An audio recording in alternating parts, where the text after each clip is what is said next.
Welcome to Life and Love in the Q, a podcast for the LGBTQIA2S plus community, those who support them, and those who just want to learn more. Together we share the stories and the science of the space and grace to live life in full color. I'm Jillian Abbey, proud lesbian and mother, Hay House author, queer blogger, and TikTok something or other. And I'm Treisha Peterson. I'm an LGBTQ ally, proud mom of 6, professor and researcher of identity and the social narratives that impact the way we live and love. So open your mind, open your heart, and welcome to Life and Love in the Q. Good morning, Jill. How are you today? I'm doing good. Yeah, I'm so glad to hear it. How are you? I'm good. I'm feeling like we've been talking about self-care for a couple of weeks, but today's topic, I think, is one that definitely we went long last week, and I think that this is actually a really important conversation to have, although you already know that I'm really nervous to share this part of my journey. Speak your truth. Speak my truth. Reveal your soul. But before we talk about the big thing, I do want to go back on something we mentioned last week, and it was that the practice of the Ho'oponopono prayer. It's a Hawaiian practice, a Hawaiian prayer that is actually used a lot in grace work. And I have my clients do this a lot. And I find that when I'm really beating myself up, which we talked about last time, and I'm good at beating myself up, I have to be honest. This is a practice that I really love doing. And people can do it and offer this Hawaiian prayer to others. So, I could definitely Ho'oponopono, whatever, to my ex-husband or to my kids. But for some reason, this is my favorite practice to do for myself. It's a simple prayer that has 4 steps. You start with an acknowledgement of whatever it is that you've done. For me personally today, I'm sorry that I was so angry at myself. The second step is forgiveness. Please forgive me. I'm sorry I was so angry at myself. Please forgive me. Thank you for whatever. I like to actually thank the anger for whatever it showed me. And then the 4th step is I love you. So like in practice for me today, I was very, very angry at myself that I did not prepare for an interview as much as I would have wanted to. So I'm sorry for being angry at myself. Please forgive me. Thank you for the lessons. I love you. And I might say it multiple times. I might give myself a hug. I might look myself in the mirror, but it's just a way for me to pull myself out of my mind. My therapist just recently said it's a way to expand the space between my head and my heart. So vocalizing these emotions, vocalizing my humanity is helping me expand that space. So I actually like that imagery. I love it. That's beautiful. Yeah, so I wanted to follow up with that. But on to the real point of today's conversation, and that is psychedelic assisted therapies. Didn't see that one coming. I know. Kind of did. Tell me what you know, just a little bit before I tell you my story. Well, Nancy Reagan said, just say no to drugs. And I did, and I was the president of the Just Say No Club. Because drugs are bad. Oh my gosh, are you serious? You were president of Just Say No? Oh yeah. We had a song that we came up with that was kind of like a little white Polish kids rap, and we did the Running Man to it, the Roger Rabbit dance move, and yeah, we were in it to win it. And so I was very much in that mindset of all things drugs are bad. Because, yeah, that's just what we call them. And so I have only recently in my life been exploring more of what plant medicine is that we've called drugs, bad, scary drugs. And it's like, but it's a plant. It's been used by different cultures and different civilizations over centuries. And Yeah. I don't know that it was ever that wisdom was ever lost completely, though I'm sure it was in some places. I know there's always been people actively working to keep it alive, but I feel like there's a resurgence now. So I think It's it's fascinating that this is the realm that you're going to talk more about today, because you have a lot of interesting aspects to you. Yeah, well, it is. It's called the third wave, and it is definitely a resurgence, but it's a resurgence in a much more researched and therapeutic, applicable way than it has been in the past. Although it has always had therapeutic benefits, it's always had research behind it. There is a lot of energy and a lot of knowledge that we have now. So I can't wait to tell you my story. I can't wait to hear it. Um, So, one of the things that I have recently done is some breath work therapies also. And have you ever done a breath work session? I've done box breathing. Does that count? Box breathing is breathing, yes. Okay. Breath work as a therapy is, it takes about 90 minutes, and it's got music that gets played to it. It's a very guided experience, and a lot of times you can do breath work in groups. So like a lot of yoga studios will do breath work workshops where you can go and do these sessions, and it's guided by a facilitator, and it's a mouth breathing. So like a traditional yoga breathing is in and out through your nose. Box breathing is that place where you take equal measures, where you take the breath in, you hold it, you release the breath, you hold it, and it's all equal counts. This is a mouth breathing, and it puts you actually into an altered state. It's considered an altered state therapy. All of the breathwork workshops that I've been in, you have some people who are crying hysterically. You have some people who are laughing. You have some people who are screaming. But it's releasing all of those emotions that we store in our bodies. Yeah, it's somato-emotional release in a different form. Yes. This is fascinating to me. Tell me more. I have loved, I've done 3 different breathwork workshops. The first one was in Bali. That's when I was really introduced to it. And then I did one at a yoga studio with a group of people. And what was really interesting is, so again, kind of going, to you talking about your throat, they tell you that when you do the breath work, that some people, their hands will lock up, and it kind of looks a little bit like a triceratops hands, and your hands will T-Rex hands. T-Rex hands, yeah. Okay. And it's really common. They warn you about it in the beginning of the session, but they just say, you've just got to let yourself breathe. But really what that indicates is that you're holding on, that you're grasping these emotions or this belief system or whatever. And it happened to me so much in the group workshop that it actually triggered that Raynaud's syndrome, and my hands ached for a couple of weeks after. So I called the lady and I said, we need to do another breathwork session, because I obviously didn't let go of everything. I think that was the first time that I actually realized that I was grieving the future that I always thought that I was going to have with my family. It was when I really realized that that was actually impacting my ability to even see what my potential future is going to look like, because I'm so sad that I had to give that up.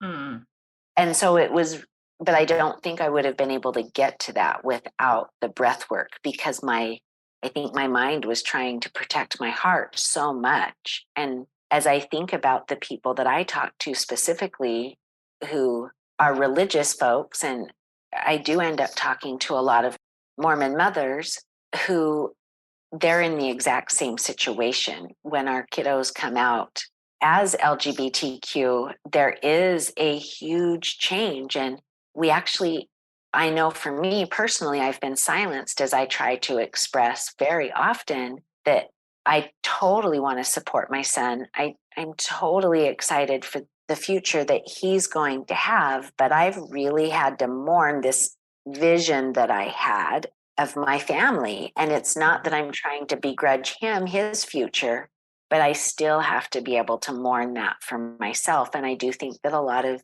again, specifically Mormon mothers really face that, is how do I do have to let go of that. And there is a mourning process. So that was something that was really interesting to me that happened with my breathwork session. So that is something that I have done over this past 6 months, as I'm really realizing just how many emotions I've been storing for so many years in my body. And how does somebody find out about where they can do breath work near them? Like, are there certain organizations that do the training around this? Are there different philosophies on it, or does it all kind of follow a similar-ish path? I would guess that the same, you would be able to do a Google search. I did a Google search for a current client that I have. I'm not a facilitator of breathwork. So she wanted to have the name of somebody. And so I did a Google search, and I found a couple of different either yoga studios or actually here in Frisco, we have a studio that they specialize in breathwork. So I think you could Google it very easily. Oh, we can Google it, all right. We can Google anything. And everybody that I know that's a breathwork facilitator is also a trauma-informed counselor. So they have like their LPC or they have their LSWs. They're trained therapists, and they're using breathwork as a way to really get to the root of some of those stored traumas, which I think is really cool right now. Is now we're learning so much about stored trauma, and some of these alternative methods are really becoming a little bit more mainstream. Yeah. Which brings us. I know, witch crackery, bringing it to everyone. I had to write down when you said witch crackery because I want to invent a snack now and call it witch crackery.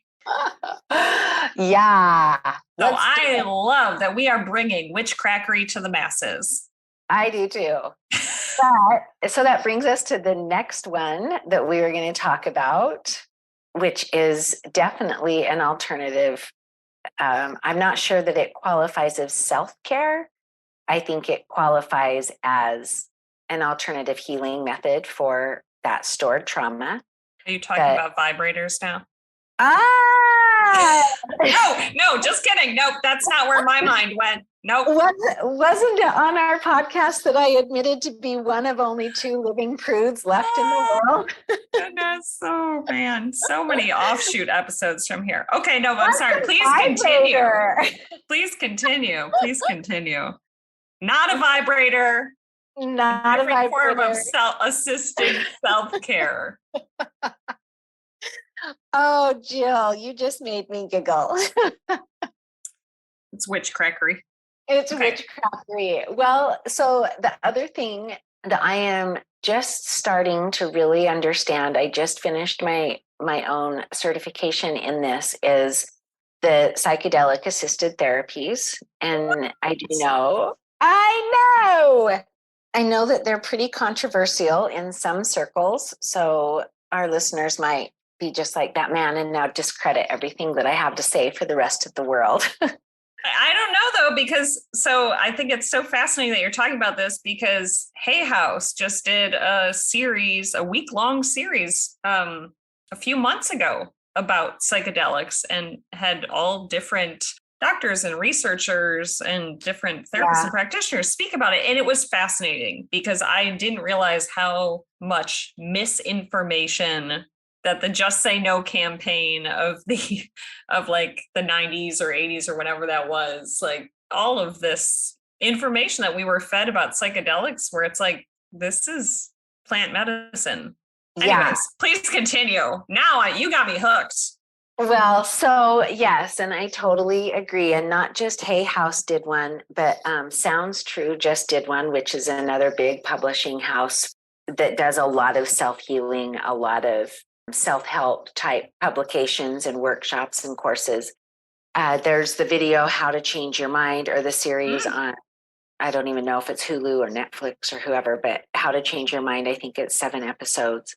And there is a lot of research around it. And I actually first got interested when I was working with my therapist who is a trained therapist, and we were talking about religious trauma, and we were talking about some of the traumas that I have been not allowed to talk about, not just over the past like 8 to 10 years with my family, but even with my upbringing. So we started talking about the psychedelic assisted therapies for me personally, because she said, I mean, we could do talk therapy for years and years and years, and it's going to take us so long to get into some of this. Or we can do a psychedelic assisted therapy where we can actually dig in a lot faster. And so I actually did a psychedelic assisted, they're called a ceremony, but it was a large dose of a psychedelic that was guided by a trained professional. And it was really amazing to me, the depth of the work that I was able to accomplish in that, so much so that then I ended up getting trained to be a psychedelic assisted therapist myself. So, and it's really interesting the different ways that we can use that alternative medicine, that plant medicine, to I almost want to say loosen up some of the things that we've packed down so tightly that they're hard to get to. Mm-hmm. Wow. Yeah. You have just added such another fascinating dimension to who you are and all the things you know. Yeah, little Mormon mom who won't drink and won't smoke and doesn't know anything about vibrators. But let me tell you about the psychedelics. I can tell you about the psychedelics. It's actually. But tell me more about it, because so again, the picture that was painted in my mind when I was a kid and a teenager and even into adulthood is like, you do magic mushrooms and you're going to want to eat a light bulb so that you'll have bright ideas. Like that it's dangerous and you'll do stupid things and you're going to think you're in a totally different universe. Like, is that true? Does that happen? Please tell me no. Well, I will tell you from my personal experience, there is no way in hell I would want to take a large dose of any psychedelic without a trained professional. Mm. So I personally wouldn't want to do a high dose without a trained professional. Mm. For me personally, my high dose ceremony included a lot of grief that had not been processed. I basically cried for 5 straight hours before I came out of the grief. And then I had a beautiful experience. And you were actually one of the people that came and helped me out of that grief, which was to me beautiful, with some prisms, which was a wonderful imagery for me. But everybody has a different experience. And that's why I actually asked you about the cranial sacral, is you do set an intention, and it is a very carefully curated space when you're doing a ceremony for somebody, because you want the person to be really comfortable, you want them to be safe. But the big ceremonies, the facilitator doesn't actually guide you through it. So they're not going to like talk you, they're not going to ask you questions, and they're not going to try to guide the process. The goal is to let the plant medicine do the work. So you might know that, like, my intention was actually, I actually had used a tarot card, the Eight of Swords, that kept coming up in a lot of my personal readings. And the Eight of Swords, for people who don't follow tarot, is an image where a woman is laying on a bed and there's 8 swords above her, but none of the swords are actually touching her, but she thinks she's trapped. She thinks she can't move because of these 8 swords. And all she really has to do is roll off the bed. But she thinks she's trapped. So I named the 8 swords. I had emotions that I was feeling after my divorce, and I named all of the 8 swords. But in the end, what really happened is it was just all grief. All of those emotions I was experiencing were rooted in grief. So you have all of these experiences rooted in grief. Where do you go from there? So it's just letting them out, and then they're like, okay, here is your sticker. Thank you for participating. So most people who do a ceremony do what's called integration. And it's interesting because you do a couple of weeks of pre-integration before you take the medicine. And then you do several weeks post integration after the medicine. And you have this trained facilitator. Let me just say, I think this is why it's so important to have a facilitator that's guiding it, because so much comes up that if you don't know what to do with it, I can actually see how it would almost make it worse. And then you would want more, you'd want to go back in to get that relief. But unless you're integrating that, it really is integrating that wisdom. Like, so for me, that was a really big awareness that there are so many different ways that we grieve in our society that nobody allows us to talk about. I ended up after that writing a whole entire workshop on grief, a 3-day workshop that talked about all of the different ways that grief impacts our identity. And it has given me a really beautiful lens now to work with my clients who are experiencing grief. So, but I couldn't have gotten there because, again, all of that grief had been just packed down. I didn't realize I'd never mourned my mom's death. And, and she died when I was 11. So what is that, 41 years ago? It's a lot of layers. It's a lot to work through. And I think, I don't know, it's really interesting hearing about this because there are so many parallels that I'm hearing between the craniosacral therapy, between the breath work, and now the psychedelic assisted therapy. Yeah. And then a lot of people will continue microdosing. So some people do the big ceremonies, some people don't. Microdosing is one of the active research projects in the United States right now on psychedelic assisted therapies, because it will be legalized in 20, I think, states is what I heard last by the end of 2023. Wow. If I'm doing psychedelic assisted therapy, my services can now be covered by insurance companies. That is fascinating. Yeah, it is not the scary monster that the world has made it out to seem. Yeah, which is great. And it just shows too that there are many different roads to get to similar types of healing, but some work better for people than others, or maybe you need a combination of them, or there's different timing where one may be more appropriate than the other. Yeah. And I think we talked about this in the session last time, like even journaling, it's a wonderful tool, but if it's not being done with intention, journaling can be a really great way to just sit and ruminate yourself into more and more and more anxiety. Yeah. Whew. Yeah. Anything else you want to share on this psychedelic journey? I don't think so. We'll put in the notes, we'll put a couple of links to places that people can look if they have more questions. Yes, I think that would be great. I have more questions, but I'll go to the links. Wow. Very cool. Well, we both came into today feeling a little meh, and I feel a little less meh right now. I always enjoy chatting with you and being with my friend and being with our listeners. Me too. I'm glad we stuck it out, but I do hope that we all have a better week. Yes. Cheers to that. All right. Until next time. Bye. Thank you for listening to Life and Love in the Queue. If you enjoyed today's episode, please be sure to like, subscribe, and share. And if you have questions, contact us at lifeandloveinthequeue@gmail.com. Until next time, Q Crew.